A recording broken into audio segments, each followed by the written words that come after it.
오늘 우리에게 주시는 하나님의 말씀은 마태복음 10장 5절로 15절의 말씀입니다. 마태복음 10장 5절로 15절의 말씀을 우리에게 주시는 하나님의 말씀으로 봉독하겠습니다. 예수께서 이 12를 내보내시며 명하여 이르시되 이방인의 길로도 가지 말고 사마리아인의 고을로도 들어가지 말고 오히려 이스라엘 집에 잃어버린 양에게로 가라. 가면서 전파하여 말하되 천국이 가까이 왔다 하고 병든 자를 고치며 죽은 자를 살리며 나병한 자를 깨끗하게 하며 귀신을 쫓아내되 너희가 거저 받았으니 거저 주라.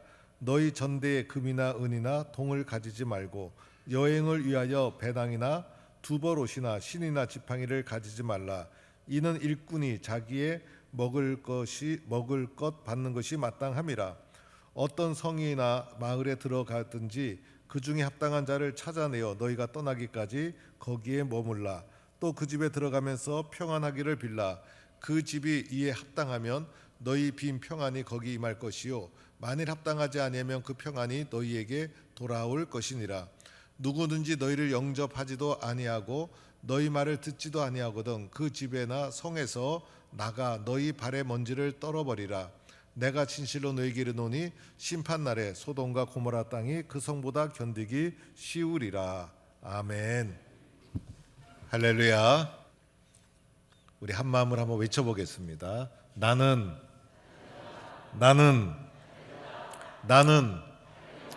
우리 가족, 우리 자녀, 우리 손주, 우리 부모, 우리 사업, 시원 찬양대, 할렐루야. 큰 소리로 대답해 주신 분은 잘 될 줄로 믿습니다. 더 잘 될 줄로 믿습니다. 오늘 우리는 예수 믿기 때문에 이 자리에 모였죠. 예수 믿기 때문에 예배 자리에 나온 것이고, 예수 믿는 자만이 할 수 있는 것 예배. 예배의 정의를 살펴보면 이미 받은 은혜가 있어서 이미 예수님의 은혜를 경험하고 예수님을 마음에 영접하고 이미 하나님의 사랑을 받은 자가 그 사랑과 은혜에 감격해서 하나님께 경배와 찬양을 올리는 행위를 예배라고 할 수가 있는 거예요.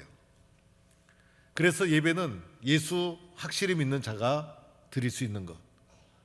그래서 진정한 예배자가 되기 위해서는 예수를 확실하게 분명하게 잘 믿는 것이 선행되어야 하는 거예요.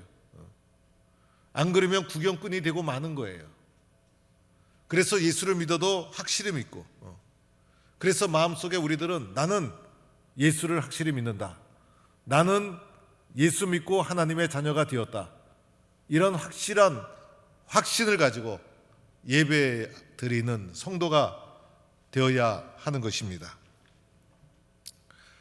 오늘 예수님은 이렇게 예수 믿는 자를 제자로 부르시고 그리고 그 제자를 세상으로 보내시는 거예요. 오늘 마태복음 10장 1절에 보면 부르신 제자들에게 더러운 귀신을 쫓아내고 모든 병과 악한 것을 고치는 권능을 주셨더라. 그러니까 주님은 우리를 부르시고 권능을 주신 거예요. 그래서 예수 믿고 부르심을 경험하는 그 순간 우리를 사로잡고 있던 악한 영들 다 떠나가고 온전한 하나님의 사랑만은 영원히 되는 것이고 상처받고 힘들었던 병과 아픔이 다 회복되고 치유되고, 그래서 예수 믿는 우리들에게 주님이 그러한 능력을 주셨다, 이렇게 우리는 믿는 거예요. 그래서 예수 믿으면서도 나는 약한 존재야, 나 같은 사람이 뭐해, 약한 마음 가지면 안 되는 거예요. 하나님이 나에게 도와주신다, 하나님이 나와 함께 하신다, 내가 기도하면 하나님이 들어주신다, 하나님이 나에게 권능을 주셨다, 이렇게 믿는 성도가 되기를 축원합니다. 이렇게 12제자를 부르시고 권능을 주시고 그 제자를 세상으로 보내는 거예요. 우리 주님은 부르시고 보내시는 분, 제자라는 뜻 자체가 세상으로 파송받았다라는 뜻을 가지고 있어요. 이 주님의 부르심을 받은 12제자 보면 탁월한 사람이 별로 없어요. 다 그저 그렇고 그런 사람들. 그래서 유식한 사람, 무식한 사람, 부한 사람, 가난한 사람, 진보, 보수 다 모였어요. 대부분이 세상에서 큰 역할을 하지 못했던 사람들. 그런데 중요한 것은 주님이 부르셨다는 것. 보잘것없는 우리들을 주님이 부르셔서 제자 삼아 주시고, 부르신 다음에 권능 주시고 우리를 세상에 보내시는 거예요. 그때 우리들이 주님 저는 아니에요, 주님 저는 아직 준비되어 있지 않아요, 주님 저는 아직 부족해요, 그러면 안 돼요. 그러면 결국은 불순종하는 결과가 초래되는 것이고, 주님이 부르실 때가 가장 좋을 때다. 준비되고 안 되고는 내 생각이고, 부르시는 분이 주님이시기 때문에 주님의 부르심에 주여 감사합니다, 응답해서 부르시면 아멘, 보내셔도 아멘. 그래서 오늘 말씀은 제자를 보내시면서 우리 주님이 해주신 말씀이 오늘 본문의 말씀이에요. 오늘 주님이 우리들을 부르셔서 우리를 또한 세상에 보내시고 있다. 믿음으로 순종하고 주님이 명하시는 말씀을 함께 살펴보는 거예요. 오늘 주님이 제자들을 보내실 때 이렇게 보내주세요. 어디로 보내주시는가? 이방인의 길로도 가지 말고 사마리아 고을에도 들어가지 말고 오히려 이스라엘 잃어버린 양에게로 가라. 누구에게 가라고 합니까? 이스라엘의 잃어버린 양. 이스라엘은 잃어버린 양과 같은 존재, 하나님의 선택받은 나라임에도 불구하고 우상 숭배하고 하나님을 떠나고, 그래서 잃어버린 양과 같은 존재가 이스라엘. 그래서 이스라엘에게 먼저 가라. 너희들이 가야 할 1차적인 순서는 이스라엘의 잃어버린 양이다. 나중에는 이 개념이 십자가, 부활, 승천 이후에는 세상으로 가라 이렇게 확장이 되어지게 돼요. 그러나 오늘 마태복음 10장에서는 이스라엘의 잃어버린 양에게로 가라. 오늘 이것을 우리에게 적용해 보면 우리 주님은 나를 부르시고 어디로 보낼까? 잃어버린 양이 누굴까? 먼저는 가족이라 생각해야 돼요. 예수 믿는 한 사람이 생기면 가족이 다 예수 믿게 돼요. 우리 가족은 예수님이 나를 보내신 1차적인 선교의 장소. 그래서 가족 구원, 남편도 구원하고 아들, 딸도 구원하고 부모님도 구원하고, 한 사람이 예수 믿으면 온 가족이 예수 믿고, 예수 믿는 것은 온 가족이 믿어야 되는 것. 우리 가족은 주님이 나를 먼저 선택하여 보내신 전도지다 이렇게 생각하고 가족이 다 구원받을 수 있도록 그곳에 주님이 나를 보내셨다 이렇게 우리는 믿어야 되는 거예요. 또 하나 주님이 우리를 보내신 것이 어딜까? 우리 교회 안으로 보낸 거예요. 우리 교회 성도들 가운데서도 잃어버린 영혼이 있어요. 새신자 명부를 한 장 한 장 제 방에 이만큼 두껍게 성경책만큼 쌓여져 있어요. 이 가운데 다 우리 교회 잘 나올까? 3개월 나오다 그만둔 분, 6개월 나오다 그만둔 분, 1년 나오다 그만둔 분. 예수 믿고 교회에 뿌리 내리는 것이 너무나 힘들고 어려운 일. 그래서 많은 분들이 오늘도 교회에 한 번은 방문했지만은 방황하는 영혼들, 그들을 찾아가고 그들이 주님이 보내신 나에게 주어진 전도지다 이렇게 우리는 받아들여야 되는 거예요. 그러면 이렇게 가서 무엇을 해야 되는가? 말씀해 보니 가면서 전파하여 말하되 천국이 가까이 왔다. 잃어버린 양에게 가서 천국이 가까이 왔다 이러면 얼마나 놀랄까? 천국이 어디 왔습니까? 천국이 보입니까? 그럴 거 아닙니까? 천국이 가까이 왔다는 것은 해석이 필요한 말씀이에요. 이 땅에 천국을 가져온 분이 있죠? 바로 예수 그리스도. 예수님 없이는 천국을 느낄 수도 없고 볼 수도 없고 경험할 수도 없고 갈 수도 없고. 그래서 예수님이 말씀하셨죠. 내가 곧 길이요 진리요 생명이니 나로 말미암지 않고는 아버지께로 올 자가 없느니라. 예수님이 이 세상 속에 하나님의 나라 천국을 가져오신 분, 그 예수님을 통해서 천국을 보고 느끼고 천국에 갈 수 있는 길은 오직 예수님 한 분. 그래서 천국이 가까이 왔다는 것은 예수를 바라보고 예수 영접하고 예수 믿으라는 거예요. 그렇죠 여러분? 영접하는 자 곧 그 이름을 믿는 자들에게는 하나님의 자녀가 되는 권세를 주셨으니 예수 믿으면 뭐가 됩니까? 하나님의 자녀 되고 천국을 소유한 하나님의 백성이 되어지는 거예요. 그래서 성경이 말하죠. 주 예수를 믿으라. 그리하면 너와 내 집이 구원을 얻으리라. 우리가 전해야 될 복음 뭡니까? 주 예수를 믿으라. 천국에 가까이 왔다는 것은 예수 전하라는 거예요. 세상은 변해도 변하지 않은 한 가지 유일한 사건, 예수가 그리스도이시다. 이 예수 복음을 확신을 가지고 전하는 성도가 될 수 있기를 축원합니다. 이것이 주님이 우리에게 명하신 것, 세상에 나가서 우리가 해야 될 것, 가까운 이스라엘의 잃어버린 양에게로 가서 예수 복음 전하는 것, 내가 해야 될 가장 소중한 1차적인 사명이라는 거예요. 이어지는 말씀 8절에 보니 가서 전할 때 병든 자를 고치며 죽은 자를 살리며 나병한 자를 깨끗하게 하며 더러운 귀신을 쫓아내되 너희가 거저받았으니 거저주라. 복음 전할 때 그 자리, 그 현장에 놀라운 역사가 일어나죠. 나는 복음에 순종해서 전하고 이 전한 복음을 믿음으로 받아들이고 그럴 때 그곳에 하나님의 사건이 일어나는 거예요. 하나님의 역사가 일어나는 거예요. 귀신이 쫓겨나고 병든 자가 일어나고 상처받은 자가 회복되고 예수님 영접하는 그곳에 하나님의 사건이 일어나는 거예요. 그래서 예수 영접하고 기도하면 능력이 나오고 예수 영접하고 이겨나가면 두려움도 사라지고 예수 영접하고 감격하면 상처 아픔 다 치유되고 예수님만이 줄 수 있는 놀라운 사건이 예수 영접하는 그 자리에 일어나게 되는 거예요. 예수 영접하니 마음이 얼마나 기뻐요. 영혼이 기쁘고 몸도 기쁘고 세상에 살면서 어려움 겪을 수 있죠. 환난 겪을 수 있죠. 예수님 없으면 어떡하겠어요. 쓰러지고 낙심하고 포기하고. 그러나 예수님이 나와 함께 하시니 능력이 나오고 주님은 견딜 수 없는 시험을 주신 적이 없다. 믿음으로 이겨나가게 되고 다시 일어서고 용기가 생기고 세상 살면서 상처받을 수 있죠.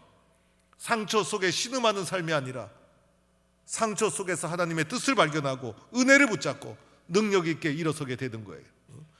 예수 믿으면 잘 될 줄로 믿습니다. 그렇게 살아가는 거예요. 이것을 거저주라, 거저주라. 복음은 거저주는 거예요. 거저주는 거. 그리고 이렇게도 말씀하죠. 전대나 금이나 은이나 동을 가지지 말고 여행을 위하여 배낭이나 두보롯이나 신이나 지팡이를 가지지 말라. 이게 다 뭡니까? 세상 것. 세상 것, 세상 방법 의지하지 말라는 거예요. 아무리 머리 잘 써도 성령 충만해서 믿음으로 나가는 것이 가장 좋은 거예요. 금을 가지고 있으면 금을 의지하고 은을 가지고 있으면 은을 의지하고 동을 가지고 있으면 동을 의지하고 배낭을 여러 개 가지고 옷을 여러 벌 가지고 신발을 여러 개 가지고 그럴 필요 없어요. 옛날에 무슨 옷이 있었어요. 요즘은 옷장을 탁 열면 옷이 가득한데도 입을 옷이 없다 이렇게 얘기해요. 옛날에는 신발 한 컬레 갖고 살았어.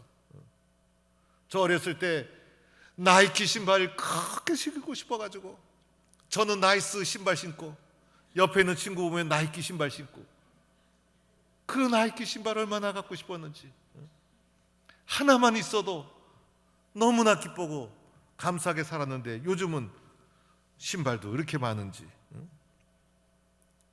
많이 있으면 몸이 무거워져. 우리의 목적은 복음 전파, 간단하고 가볍고 기동성 있게 즉각 움직일 수 있도록 누구를 의지하라? 하나님만 의지하라. 하나님만 의지하라. 하나님만 의지하면 뭐가 될까요? 말씀을 붙잡게 되고 기도를 하게 되고 하나님 의지하니까 그것밖에 길이 없으니까 말씀을 사모하고 말씀을 갈망하고 말씀을 생명처럼 여기고 그리고 그 말씀을 붙잡고 말씀대로 될 줄로 믿고 뜨겁게 눈물로 기도하고 그러니 뭐가 나올까요? 능력이 터지는 거예요. 능력이 터지는 거. 요즘 말씀이 너무 많아. 너무 많아요. 기도도 열심히 안 하는 것 같아요. 요새 하나님만 의지하는 것이 아니라 의지하는 게 너무 많아요. 요즘은. 제가 부목사 시절에 어느 목사님이 저한테 그런 말을 하더라고요. 한국계 예배가 너무 많다. 예배를 너무 편하게 지낸다. 성도들이 예배드리는 이 소중함을 잘 모르는 것 같다.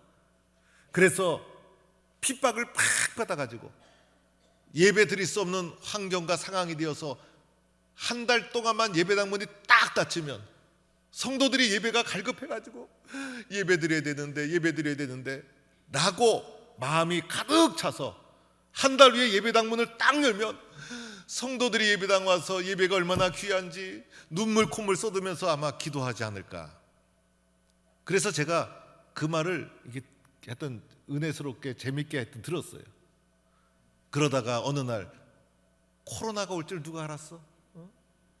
그래서 코로나가 와가지고 예배를 못 드리게 되어서 제가 속으로 그랬어요. 야, 코로나가 안 오면 좋지만은 이왕 온 거 우리 성도들이 예배의 갈급함을 느끼고 코로나가 끝났을 때는 눈물 콧물 흘리면서 예배 시간에 설교 시간에 조는 사람 하나도 없고 다 감격해서 뜨겁게 교회가 살아나겠구나 라고 생각을 했는데 웬걸 코로나 때 집에서 편하게 지내다 보니 예배 동력 떨어져 예배당 잘 나오지 않아. 그래서 코로나 이후 한국교회가 출석률, 봉사율, 전도율 모든 게 30% 떨어졌다는 게 현재 통계예요. 사람은 편하면 안 돼. 의지할 게 많으면 안 돼. 말씀만 보이고 기도 외에는 길이 없고 갈급함을 가지고 하나님을 의지할 때 그곳에 놀라운 능력이 일어나게 될 줄로 믿습니다. 또 이렇게도 말씀하죠. 그 집에 들어가면서 평안을 빌라. 예수 믿는 사람은 축복하는 사람, 평안을 빌고 은혜를 구하고 축복을 하고 그 우리는 서로가 서로를 축복해야 돼. 특히 안 믿는 분들을 위로하고 격려하고 사랑하고 축복하고 그죠? 예수 믿는 사람은 마음이 풍성해야 돼. 대상을 가리지 말고 축복하고 따지지 말고 인정하고 존중하고. 목사가 해야 될 것 중에 하나가 성도들을 축복하는 것.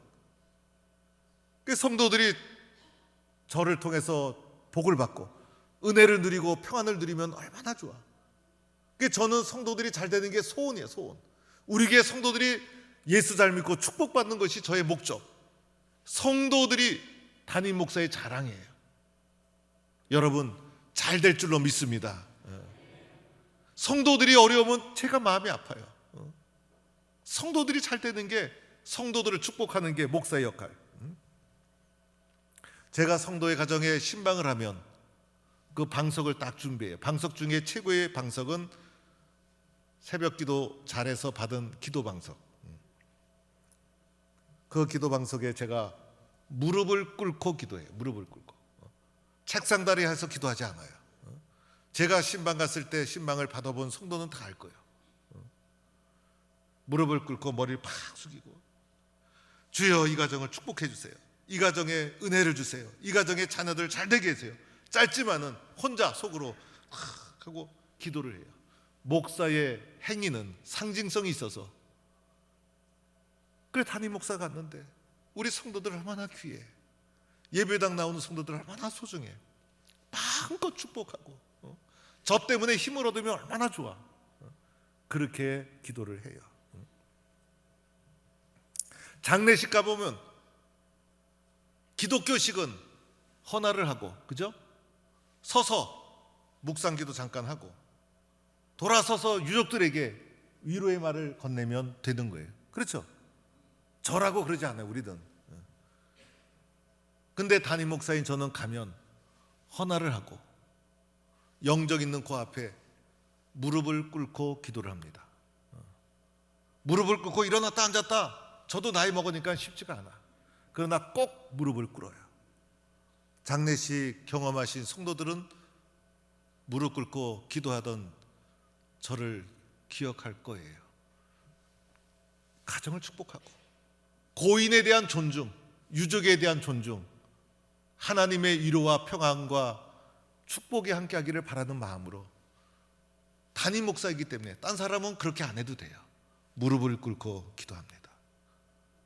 그리고 일어나서 유족들을 위로하고 유족들 다 모아놓고 기도를 합니다. 제가 그게 성도들의 문상 가서 하는 일이에요.